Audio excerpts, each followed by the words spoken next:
Hi everyone, today we're going to be doing the front and rear brake pads and rotors on a 2008 Kia Optima, and I'm going to show you a few tricks of the trade that will help you get a better brake job if you're going to do it yourself. Let's get started. I've already got this car lifted and supported with jack stands, so let's get these wheels off.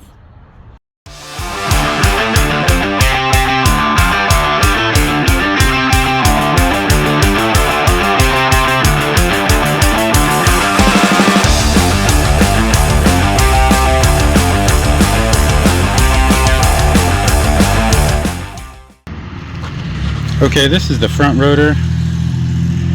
You can see the brake pads are pretty worn down there.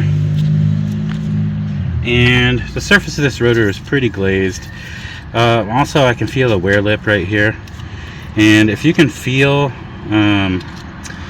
with your fingernail, if you can feel an edge of something, that's at least 10 thousandths that's gone from the thickness of this rotor. So this is probably a lot more than 10 thousandths because I can feel it. It's pretty substantial. So we're putting new rotors. This is just a quick way to check your rotors. If there's excessive wear on the rotor, it is possible to resurface rotors, put them on a brake lathe and turn them, and then you get a nice finish. But if the rotor's worn down too much, then by the time you get a nice finish without any defects, the thickness of this rotor could be below the minimum for discarding it.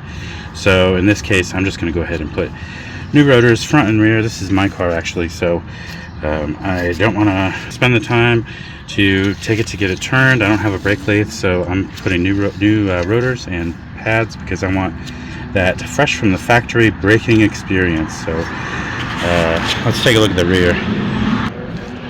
Okay, this is the rear rotor. It's got the parking brake. It's a parking brake drum brake system. Inside this is called a drum in hat style. Basically, it's disc brakes for the normal operation of the brakes, and then when you apply the parking brake, there's shoes in here that press outward against the drum, and that holds your car motionless while you're parked.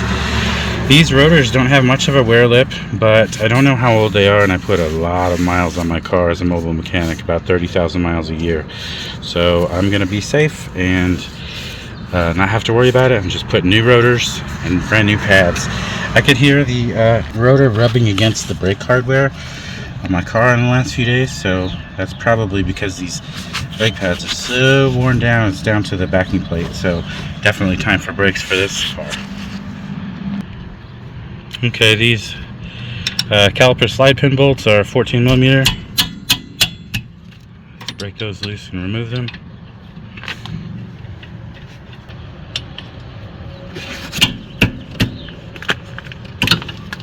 Normal torque for these is not more than about 30 or 40 foot-pounds, so about the same as an oil drain plug, if you're familiar with the torque on those.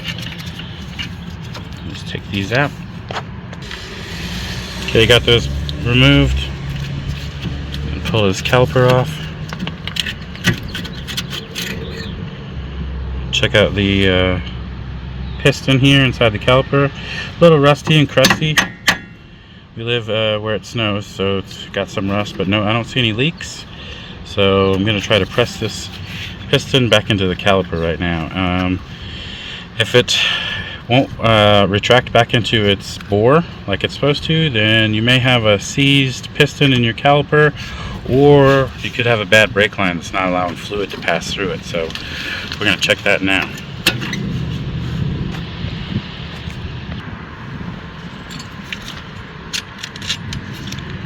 This is a brake piston compressor tool. I'll put a link to the description and all the stuff I'm using today.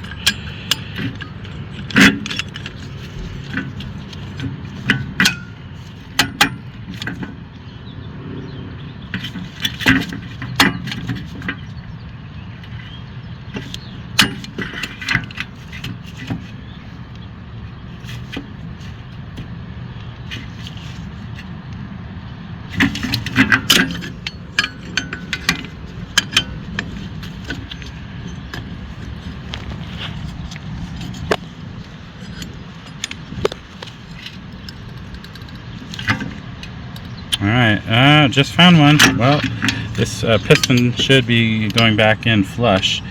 but it's not going back in easily with this tool. So we might have either a piston that's seized, or this brake hose might be collapsed internally and not allowing fluid to flow.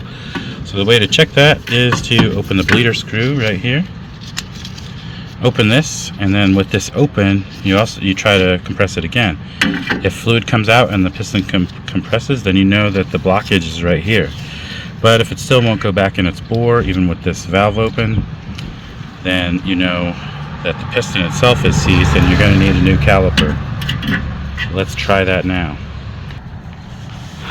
Alright, I've got that open. Let's give this another try.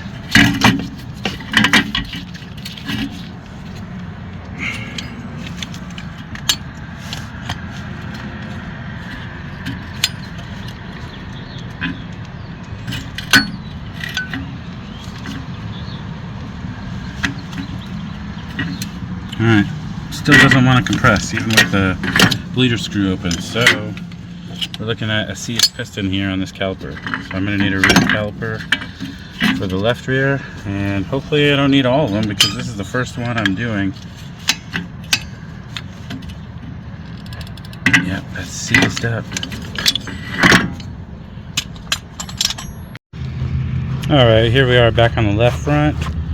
As you can see, those pads are gone. So the caliper came off exactly the same way as the rear is 14 millimeter, and then the bracket bolts are going to be a 17 millimeter. So I'm going to take those off now.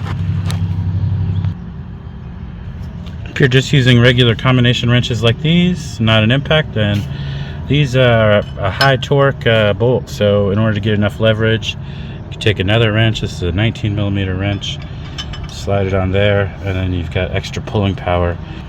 Alternatively, you could use a hammer and hit it right here, the heavy 3 or 4 pound hammer, and that will impact it and help to break that loose.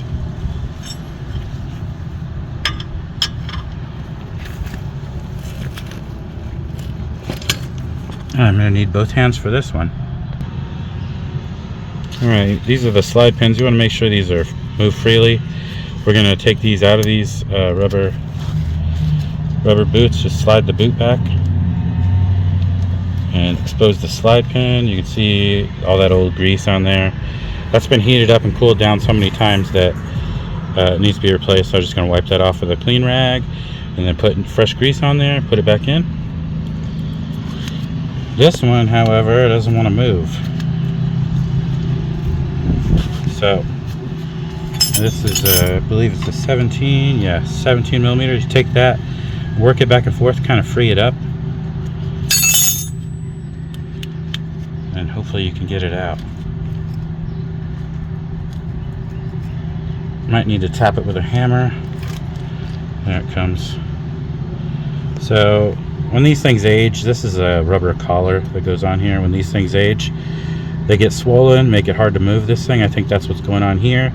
So in my case, this is my car. You can buy new ones with new rubber collars. This rubber collar doesn't do a whole lot, so I'm going to take it off, put it back in, and should move freely. Alright, just pulled that off with my fingers. So, see if it moves freely with the collar removed. Yeah, that's pretty good. So, I'm just going to clean this up, leave that collar off, and put it back in. Like I said, you can get new ones if you'd like, but that collar just, the top one doesn't have a collar, so having just a smooth metal slide pin is just fine for me. Alright, I got those 17 millimeter bolts out that hold the caliper bracket to the steering knuckle here. So let's pull that off.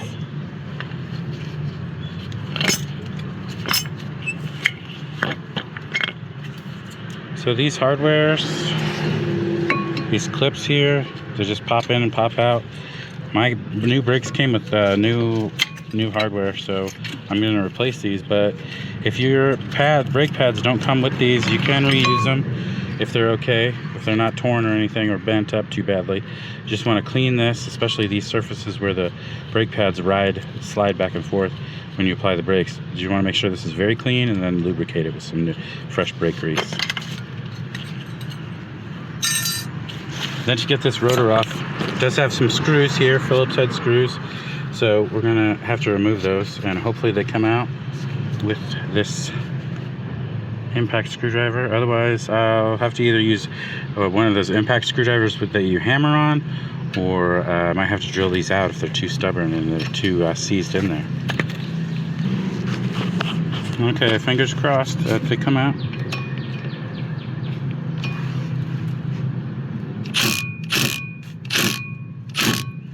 Nope. Looks like I'm gonna end up drilling that one out.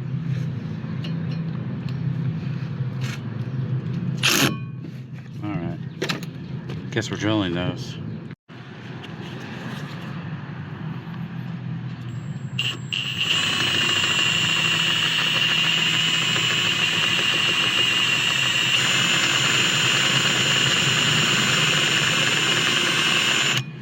Alright, you get the idea. I'm gonna finish this up off camera.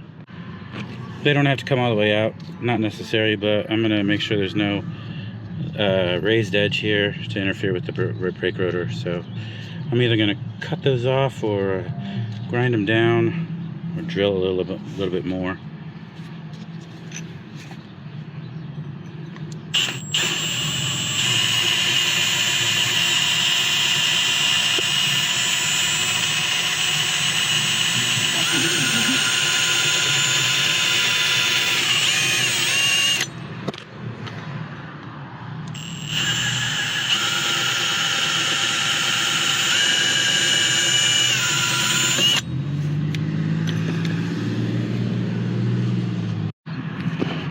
Just squeeze these, squeeze the ends of these with vice grips to make sure they're not in the way. Got my new rotor here.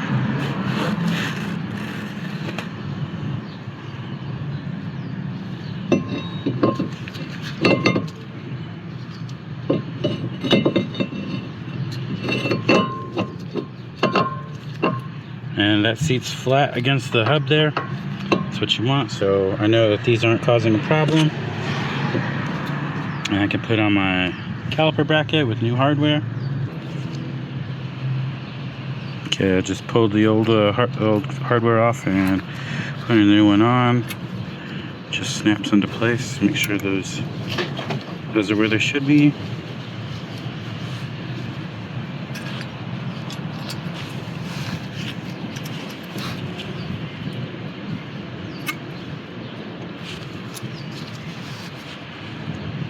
You want to make sure these are sitting down flat all the way, or your brake pads won't go in.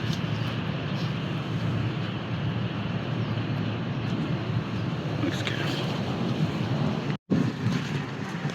Alright, I've got the caliper bracket put back on. The caliper piston's compressed back in its bore. New hardware. Here's the new pad. And I'm just going to grease up the ends of this. Just put a little bit of grease right where it moves. I've already cleaned and greased the slide pins. And that's all you have to grease. Back in the day, before they had these fancy new pads, this would be just bare metal backing plate. But this layer right here is noise canceling, noise reducing. So you don't need to lubricate the back of the pads anymore if you've got this layer right here. So let's go ahead and install it.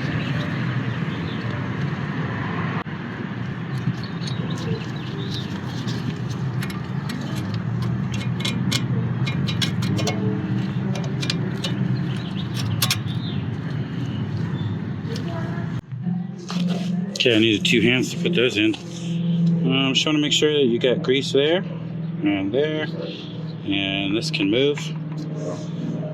If it's seized in there, that's a problem. You want to make sure those can move freely so that your brakes will work properly. Just put the caliper back on.